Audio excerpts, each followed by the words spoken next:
Thank you. It's very obvious from the response of the government to our bill that the political establishment haven't learned a whole lot from repeal. They should be taking the overwhelming vote for choice that the people gave us 5 years ago and running with it. But instead they're hiding behind the sops put into the heads of bill before the referendum, designed to appease the Catholic Church, designed to allow Conservative politicians to complete their so-called journeys and to appease what they thought were their own Conservative voters. Even now, 5 years on, when things have moved on even more, and the government has a report that very clearly says that the 3-day wait has to go, that criminalisation of doctors has to go, that women still cannot access abortions on health grounds, and that the 12-week limit is too restrictive. Even now, politicians in this Dáil are lagging way behind the people. We shouldn't be surprised. It took them 16 years to legislate for the X case.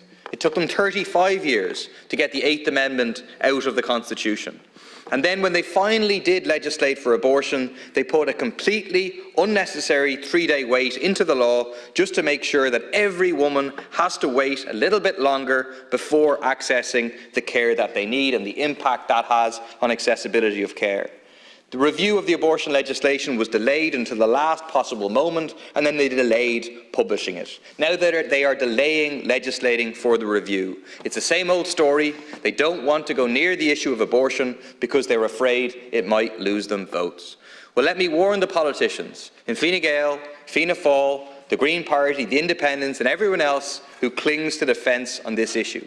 If you fail to support legislating on this before the next election, you will lose votes from the 2/3 of the population who supported repeal and the tens of thousands of young people who have qualified to vote in the last 5 years.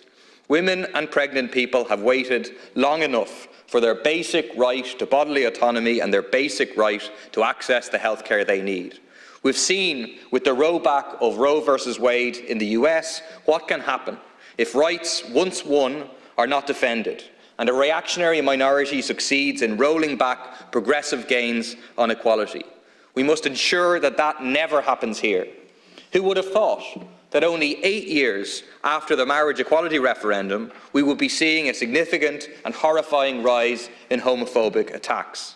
Who would have thought that 8 years after the Gender Recognition Act, mainstream media outlets will be exploiting transphobia for clickbait, and Fine Gael politicians will be scapegoating trans people to divert from the housing crisis? And who would have thought that 5 years after repeal, half of people faced with fatal fetal anomalies would still be forced to travel to England to access the care that they need?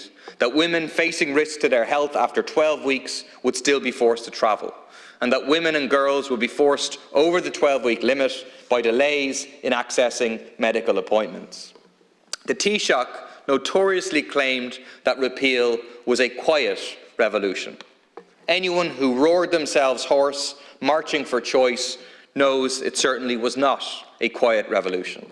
But it is an unfinished revolution, and we need now to finish the work of repeal, and never to forget that it was an active and very loud mass movement that forced a Conservative political establishment to act.